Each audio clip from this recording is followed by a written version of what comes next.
अभी यस आज हम हमारे बीएससी का टॉपिक और नोनस मॉलिक्यूलर बायोलॉजी था। एक टॉपिक देखने वाले हैं जिसका नाम है ट्राई न्यूक्लियोटाइड रिपीट एक्सपांशन। ठीक है, ट्राई न्यूक्लियोटाइड रिपीट एक्सपांशन मतलब क्या होता है कि जैसे आपका एक डीएनए का सीक्वेंस है, ओके, जिसके अंदर कैसा है कि आपके न्यूक्लियोटाइड्स क्या होते हैं, फिट होते हैं। एडेनाइन, गुआनिन, साइटोसिन, थायमिन ऐसे करके पूरा क्या होता है, फिटिंग्स होती है। ठीक है, जिसमें कि कैसा है कि कुछ जिसमें से अगर बात करते किसी कोडॉन की, कोडॉन में कितने 3 न्यूक्लियोटाइड प्रेजेंट होता है, तो एक पर्टिकुलर कोडॉन या वो पर्टिकुलर 3 न्यूक्लियोटाइड ना कंटिन्यू रिपीट होते रहते हैं वही की डीएनए सीक्वेंस के ऊपर। सच है, अगर बात करें हमारे में, जैसे देखो, अगर ये डीएनए का सीक्वेंस है जिसपे क्या है CGG, तो क्या प्रॉब्लम आता है कि समझ के ये जो पर्टिकुलर पार्ट है ना, ये बहुत बार क्या होने लगता है, रिपीट होने।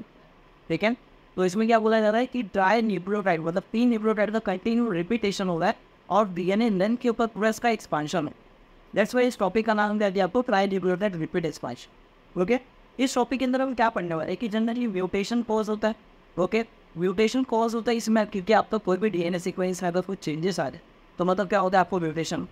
और उस म्यूटेशन की वजह से आपको एक प्रॉपर एग्जाम्पल दिया जिसका नाम है फ्रेजाइल एक्स सिंड्रोम। ओके, जिसके ऊपर आपको पर्टिकुलर स्टडी करनी कि इसका प्रॉब्लम्स क्या आते हैं, इसके एसोसिएटेड और क्या प्रॉब्लम्स मेल्स में देखे जाएंगे या नॉर्मल इंडिविजुअल्स में कैसे देखे जाएंगे, और आप किस किस सीरीज इसको विजिबली पता कर सकते हो कि क्या क्या प्रॉब्लम कहाँ आते पे देख लेंगे। ओके, थोड़ा अगर टॉपिक की मूव करें तो हम इसमें क्या दिया है कि mutation is responsible for increase in the number of codon. Okay, it is N O dot मतलब नंबर है, मतलब क्या बोलना चाह रहा है कि ये जो म्यूटेशन होने वाला है, जो ट्राई का म्यूटेशन होगा, इसके वजह से आपके जो नंबर ऑफ कोडॉन्स है उनका नंबर क्या हो जाता है, काफ़ी ज़्यादा इंक्रीज हो जाता है। ठीक है, जैसे आप देखो CGG एक ही था, लेकिन इसी का बहुत बार रिपीटेशन होने की वजह से क्या हुआ, कोडॉन के नंबर इंक्रीज हो गए बिकॉज ऑफ द म्यूटेशन। ठीक है, और इसी के वजह से आपको क्या प्रॉब्लम आ सकता है, वो एक पर्टिकुलर टाइप की डिजीज हो सकती है, जैसे अभी हमने देखा कि उसको हम क्या बोलते हैं, फ्रेजाइल एक्स सिंड्रोम बोलते हैं। ओके, तो बेसिकली उसमें देखना चालू करते हैं कि एग्जाम्पल आपको क्या समझ में आता है कि डीएनए का लेंथ जिस पे CGG दिया है, CAG CAT ऐसे करके बहुत सारे लेंथ है, जिसमें से कोई पर्टिकुलर कोडॉन या पर्टिकुलर कुछ सारे न्यूक्लियोटाइड क्या हो गए, कंटिन्यू एक्सपांड होके बार बार रिपीट हो रहे, और ये सारे के सारे क्या होते हैं, इनको आप क्या बोलोगे कि it's repeat of nucleotides in the codon, मतलब कोडॉन के फॉर्म में चीज़ों का क्या होता है, कंटिन्यू रिपीट होता है, जिसको आप क्या बोलते हो, TRN बोलते हो, मतलब ट्राई न्यूक्लियोटाइड रिपीट एक्सपांशन। ठीक है, या हमारा न्यूक्लियर रिपीट म्यूटेशंस हो। ओके, इसमें एग्जाम्पल आपको दिया फ्रेजाइल एक्स सिंड्रोम के बारे में, इसको शॉर्ट फॉर्म में लिखते हैं FXS। ठीक है, जो कि अराउंड एक में मतलब बोल सकते हैं 1550 लोगों में किसी एक बोलता है, सब लोग। ठीक है, इसमें रिपीटेशन कौन से यूनिट का ओवर होता है, तो इसमें आपके पास एक न्यूक्लियोटाइड होता है जिसका एक पर्टिकुलर कोडॉन है CGG का कंटिन्यूअस क्या होने लगता है, रिपीटेशन होने लगता है, और अराउंड ये रिपीटेशन फ्रेजाइल एक्स सिंड्रोम वाले लोगों में, जो ऐसे इंडिविजुअल होते हैं जिनको ये डिसीज हो गया, उनके अंदर ये अराउंड 50 से 4000 तक का रिपीट देगा जाता है एक डीएनए सीक्वेंस। ठीक है, और ये सारी चीज़ें पॉज हो रही होती है ना FMR1। देखिए, ये जीन्स का नाम है, एक पर्टिकुलर जीन्स है जो एक पोज करता है अलग अलग चीज़ें है, उस जगह पे क्या हो जाता है, CGG का रिपीट कंटिन्यू बहुत ज़्यादा हो जाता है। ठीक है, FMR मतलब होता है फैमिलियल मेंटल रिटार्डेशन 1। ये एक जीन्स है जहाँ पे बहुत बार क्या होता है, रिपीट एक्सपांशन। ओके, नेक्स्ट बात करें तो इसके अंदर ये जेनेटिक डिजीज कॉज करता है, जो आपको समझ में आ रहा है, ये जगह क्या है, जेनेटिक डिजीज कॉज करेगी, जिसमें आपको एक इंडिविजुअल्स को क्या क्या प्रॉब्लम हो सकती है। और सबसे पहला प्रॉब्लम दिया है कि उसको लर्निंग डिसेबिलिटीज़ हो सकती है, मतलब पढ़ने की कैपेसिटी थोड़ी कम हो सकती है। इसका मतलब ये नहीं, पढ़ने की कैपेसिटी तो हमारी भी कम, लेकिन कैसा है, लर्निंग डिसेबिलिटी मतलब क्या, उसको नॉर्मल से नॉर्मल चीज़ें भी क्या होती है समझ में आना थोड़ा मुश्किल है। ओके, इवन उसके डेवलपमेंटल डिलेज होते हैं। ठीक है, डेवलपमेंटल डिलेज मतलब क्या कि जो प्रॉपर टाइम पे प्यूबर्टी आती है, जो अगर काफ़ी में तो जो प्रॉपर टाइम में उनका मेंस्ट्रुएशन चालू होता है, जैसा स्पर्म प्रोडक्शन होता है इसके अंदर, तो ये सारी चीज़ों पे भी क्या होगा, डिले हो जाएगा, काफ़ी ज़्यादा डेवलपमेंटल डिले। देखिए, बॉडीज में भी प्रॉपर डेवलपमेंटल, इवन द बात क्या है, लर्निंग डिसेबिलिटीज़ भी नहीं, तो इसमें क्या हो गया होगा, सोशल और बिहेवियर प्रॉब्लम्स भी क्या होगा एसोसिएटेड, मतलब सोशल वो कम इंडायरेक्टिव होंगे, बिहेवियर तो थोड़ा अजीब सा होगा इसमें फ्रेजाइल एक्स सिंड्रोम वाले लोग को, इवन उनको और भी अलग अलग टाइप की डिसेबिलिटीज़ हो सकती। ठीक है, तो ये जेनेटिक डिसीज अलग अलग टाइप का क्या कर सकता है, प्रॉब्लम को पोस्ट कर सकते। अगर आगे बात करें तो ये बहुत ज़्यादा मोस्ट अफेक्टेड न्यूक्लियोटाइड इसके अंदर कौन से आपको देखने मिलेंगे, तो आपको पता है कि एक G1 और एक C1, यही दो आपके पास न्यूक्लियोटाइड है जो मोस्ट ऑफ अफेक्टेड। क्यों, बिकॉज रीते ही बहुत ज़्यादा रिपीटेशन कंटिन्यू। अब इसमें भी कैसे जनरेशन वाइज डिवाइड किया गया है। जैसे अगर बात करें फर्स्ट जनरेशन,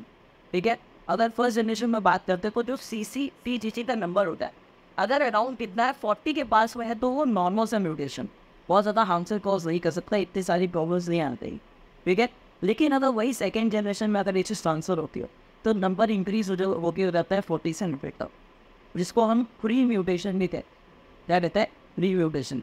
ओके, इवन ये थर्ड जनरेशन तक का अगर देखें तो CGG का नंबर अराउंड 1000 तक पहुँच जाता है, जिसको हम फुल म्यूटेशन भी कहते हैं। और यही जनरेशन में इसका नंबर कंटिन्यूस गोज ऑन जा रहा तो सिचुएशन काफ़ी ज़्यादा वर्स हो जाता है। ओके, आगे बात करें जो FSX है, मतलब आपका जो फ्रेजाइल एक्स सिंड्रोम है, ठीक है, ये जनरली पॉज किधर होता है तो आपका जो एक्स वाला क्रोमोसोम होता है उसके ऊपर सबसे पहले इफेक्ट है, ठीक है। ये एक्स लिंक इनहेरिटेंस वाला प्रॉब्लम, इनहेरिटेंस मतलब क्या कि कोई कैरेक्टर या कोई ट्रेट क्या हो जाए अगले जनरेशन में ट्रांसफर हो जाए, ठीक है, एक चीज़ में बोलना चाह रहा है, ठीक है। नेक्स्ट बात करते हैं तो जो एक्स लिंक का जो प्रॉब्लम है या एक्स क्रोमोसोम का प्रॉब्लम है, तो आप इसको कैसे विजिबली करके पता करोगे कि फ्रेजाइल एक्स सिंड्रोम वो है। तो it is a inducible cytogenetic abnormality of X chromosome. मतलब क्या कहना चाह रहा है, इतना बड़ा आपने पढ़ लिया, इसका दिक्कत मत लो। मतलब क्या है कि अगर आपका ये एक्स क्रोमोसोम है, ठीक है, तो इसके ये थोड़े से पार्ट में क्या होगा ना, काफ़ी ज़्यादा ये श्रिंक हो जाता, ठीक है, ऐसे श्रिंक हो जाता, काफ़ी ज़्यादा श्रिंक होगा, और ऐसा प्रॉपरली नहीं, एकदम ऐसा बेचारा श्रिंक है, समझ में आ रहा है। तो ये आपका विजिबिलिटी एरिया है कि इससे आप देखिए क्या समझ पा रहे हो। साइटोजेनिक मतलब क्या, आपका सेल, ठीक है, सेल के अंदर जब आप इस न्यूक्लियस में देखोगे तो इसकी आप एबनॉर्मलिटी देखोगे, बिकॉज एक्स क्रोमोसोम का कुछ पार्ट क्या हो गया, फ्रेजाइल हो गया, ऐसा लगेगा जैसे कभी भी टूट गया, इसलिए इस सिस्टम को नाम दिया गया फ्रेजाइल एक्स। ओके, नेक्स्ट बात करें तो आपको इसमें क्या देखने मिला कि ये एकदम अनयूजुअल सा म्यूटेशन है जो कि आपको देखने मिलता है FMR1 जीन्स का, ठीक है। वो दो ही चीज़ें बात की जा रही है कि एक्स इनहेरिटेंस में जो FXS है, इसमें आपको किस में प्रॉब्लम देखा जाता है। तो एक तो आपके एक्स क्रोमोसोम ने छोटा सा एरिया पे क्या हो जाता है, फ्रेजाइल हो जाता है थोड़ा, ठीक है, श्रिंक हो जाता है, और दूसरा आपको अनयूजुअल म्यूटेशन देखने मिलता है FMR1 जीन्स। ओके, इवन इसमें कैसा है कि मेल्स के अंदर थोड़े बहुत कुछ पर्टिकुलर हो सकते हैं सिम्टम्स वो देखे जाते हैं, हो सकते हैं कुछ पर्टिकुलर सिम्टम्स देखे जाते हैं जिसके अंदर हम पता करते हैं FSX के बारे में। नॉलेज जब भी एक तरह एकदम डिस्टिंक्ट फीचर की बात करूँ, learning disability, social behaviour, cognitive तो उनमें भी रहे, लेकिन एक डिस्टिंक्ट फीचर होता है जिसके अंदर उनके टेस्टिस का साइज थोड़ा ज़्यादा होता है, ठीक है, टेस्टिकुलर होता है, वो सबसे ज़्यादा डिस्टिंक्ट फीचर इसमें अपने FSX, ठीक है। आगे बात करते हैं, हमारे पास एक बैंड नंबर दिया है XQ27.6, मतलब क्या बोलना चाह रहा है कि अगर ये आपका एक क्रोमोसोम है सब, ठीक है, तो आपको भी पता है कि एक क्रोमोसोम के पास टोटल 2 आर्म होते हैं, एक होता है P आर्म और एक थोड़ा लॉन्ग आर्म होता है जिसका होता है Q आर्म, ठीक है। तो Q आर्म के ऊपर एक बैंड है 27.3 आप एक बैंड है जिसके ऊपर ये सारी चीज़ों का प्रॉब्लम, क्योंकि इस बैंड के ऊपर आपका लोकेट करता है FMR1 जीन्स, ठीक है। इसलिए बोला गया कि FMR1 जीन्स क्या करता है, इस जगह पे लोकेट कर, जिसमें ऑब्वियसली क्या हो चुका है भाई, म्यूटेशन हो चुका है, ठीक है। म्यूटेशन कैसे हो गया कि यही जो CGG था इसका नंबर क्या होता है, बार बार रिपीट हो गई, तो ही बोला जा रहा है कि it is a multiple tandem repeats, और ये रिपीट्स अराउंड 6 से लेके 46 बार है, ठीक है। और आपको पता है कि मोर देन 40 अगर कोई चीज़ चला गया तो वो प्री म्यूटेशन का क्या होता है, साइन है, वो भी किसके लिए, फ्रेजाइल एक्स सिंड्रोम। ओके, आगे बात करते हैं कि अगर जैसे समझ लेते हैं कोई एक मेल है, ठीक है, it is a male, normal transmitting male, ये एक मेल है जिसके पास क्या है, समझ लीजिए प्री म्यूटेशन, ठीक है, क्या समझते हैं, इनके पास है प्री म्यूटेशन, मतलब अराउंड इनके पास 100 तक के क्या हो सकते हैं, CGG के रिपीट्स हो सकते हैं इनके FMR1 जीन्स के अंदर। ओके, तो अपोजिट में बात करते हैं कि कैरियर फीमेल, इसके पास भी जैसा प्री म्यूटेशन तक का क्या है, प्रॉब्लम क्रिएट है। तो जब ये दोनों अगर क्या होते हैं, इनके बीच में कोई अगर कोई सकते इंटरब्रीडिंग होती है, तो उसके बाद ये दोनों एटलीस्ट कितना कैरी करके चलेंगे, अराउंड 50 से लेके 230 तक के CGG यूनिट्स को रिपीट इनके पास होते हैं, ठीक है। दोनों के अदम जीन्स का जब एक्सचेंज हो जाए, सबसे ज़्यादा जब इनका म्योसिस होगा, जब इनके अंदर एक्सचेंज होने लगते क्रोमेटिड्स के, तब प्रॉब्लम क्या होता है, जब इतना समझते हैं स्पर्म और इनका ओवन फ्यूज हो गया, तो उस टाइम पे समझ लीजिए प्री म्यूटेशन पैदा इनके पास 100 तक का होगा, कैरियर फीमेल भी मान लेते हैं 100 के पास में होगा, 100 से थोड़ा ज़्यादा है।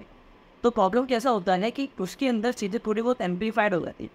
जिसकी वजह से अराउंड 50 से लेकर 230 तक के CGG के यूनिट्स रिपीटेशन में मिलते हैं। ओके, नेक्स्ट बात करते हैं कि अगर इनका जब प्रोजेनी आ रहे हैं, इनके बीच में इंटरब्रीडिंग हो गई और इनका जो प्रोजेनी आ रहा है, तो प्रोजेनी के पास जो CGG का नंबर होता ना, वो काफ़ी ज़्यादा स्मॉल है।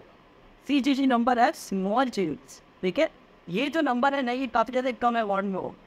अराउंड 52-30 से भी थोड़ा कम है, मतलब 50 से तो कम नहीं, इनके बीच में अगर लिखित इन दोनों की कंपैरिजन में तो कम है इसमें वर्जन है, लेकिन इट कैन बी एम्पलीफाइड, ठीक है, इट मे भी क्या हो सकता है, ये एम्पलीफाइड हो सकता है, एम्पलीफाइड मतलब क्या, चीज़ों को इंक्रीज किया जा सकता है।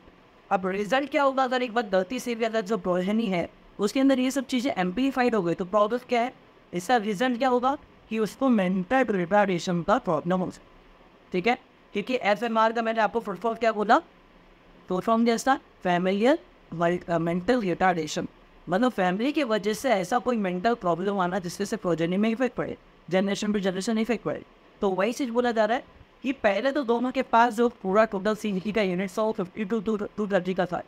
अब अगर ये प्रोजेनी पे गया तो उनके पास थोड़ा कम अमाउंट हो सकता है, लेकिन वो कम अमाउंट के बाद में आगे जाके एम्पलीफाइड हो सकता है, और अगर ये एम्पलीफाइड हो गया तो उसका रिजल्ट होगा कि बच्चा क्या हो जाए, मेंटल रिटार्डेशन में। अब ये केसेस की बात करें तो किसके अंदर ज़्यादा देखा जाएगा, किसके अंदर कम देखा जाएगा, इफ़ अगर प्रोजेनी मेल है, ठीक है, तो मेल में तो आपको पता है एक्स क्रोमोसोम एक ही होता है, तो सीधा सीधा खत्म हो गया एक्स क्रोमोसोम, क्योंकि एक्स क्रोमोसोम डायरेक्ट फ्रजाइल हो जाएगा, और उस एक्स क्रोमोसोम के साथ कोई दूसरा एक्स क्रोमोसोम भी है जो उसको क्या कर पाए, बैलेंस कर पाए। तो ऑल मेल, ठीक है, मेल पे 100% तक का क्या होगा, फ्रजाइल एक्स सिंड्रोम देखने मिल सकता है ना प्रोजेनी। अगर वही बात करते हैं फीमेल में, तो फीमेल में क्या हो सकता है कि 50% तक का देखने मिले, बिकॉज कैसे होता है कि अगर एक एक्स क्रोमोसोम डैमेज हो गया तो उनके पास दूसरा एक्स क्रोमोसोम होता है, उसको बैलेंस है। ओके, तो ये आपका था ट्राई न्यूक्लियोटाइड एक्सपेंशन के बारे में, इसमें आपको पता चला कि CGD की यूनिट्स कंटिन्यू रिपीट होता है, ठीक है, जिसकी वजह से फ्रजाइल एक्स सिंड्रोम का प्रॉब्लम आता है। इसमें आपको अलग अलग टाइप के जेनेटिक और डिजीज कॉज होते हैं, जिसमें आपको अलग अलग बोल सकते हैं सिम्टम्स देखने मिलते हैं, ठीक है, और यही जनरेशन देखे तो क्या होते जाता है, बढ़ते जाता है, और उसके हिसाब से उसके टर्म्स भी अलग होती है। फ्रजाइल एक्स सिंड्रोम एक एक्सीडेंट इनहेरिटेंस है, जिसमें आपके दो टाइप की प्रॉब्लम आते हैं, साइटोजेनिक एब्नॉर्मेलिटी आएगी क्रोमोसोम में, या तो FMR1 जिसने क्या हो जाएगा बहुत ज़्यादा इंक्रीज हो जाए। और यही सारे 10 नंबर रिपीट्स की बात करें तो ये कहाँ लोकेट करते हैं, आपके एक्स क्रोमोसोम के Q आर्म के 27.3 बैंड, ठीक है, ये इंपॉर्टेंट देख लेते हैं कि आपको एग्जाम में ध्यान रखिएगा। एक्स क्रोमोसोम के Q आर्म के 27.3 आर्म पे क्या प्रेजेंट है, FMR1 चीज, जिसके ऊपर बहुत ज़्यादा म्यूटेशन कॉज होता है, अराउंड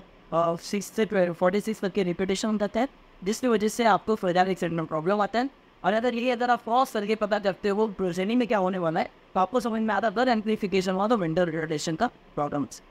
ओके, ये आपका बेसिक और नौकरी ट्राइंड प्रोटेक्ट का एक्सपेंशन का थ्योरी था। ये मेरे फ्रजाइल एक्स सिंड्रोम में था, ऐसी डिजीज है, अलग अलग और बहुत सारे डिजीज हैं जिसके अंदर सब चीज़ें फॉस।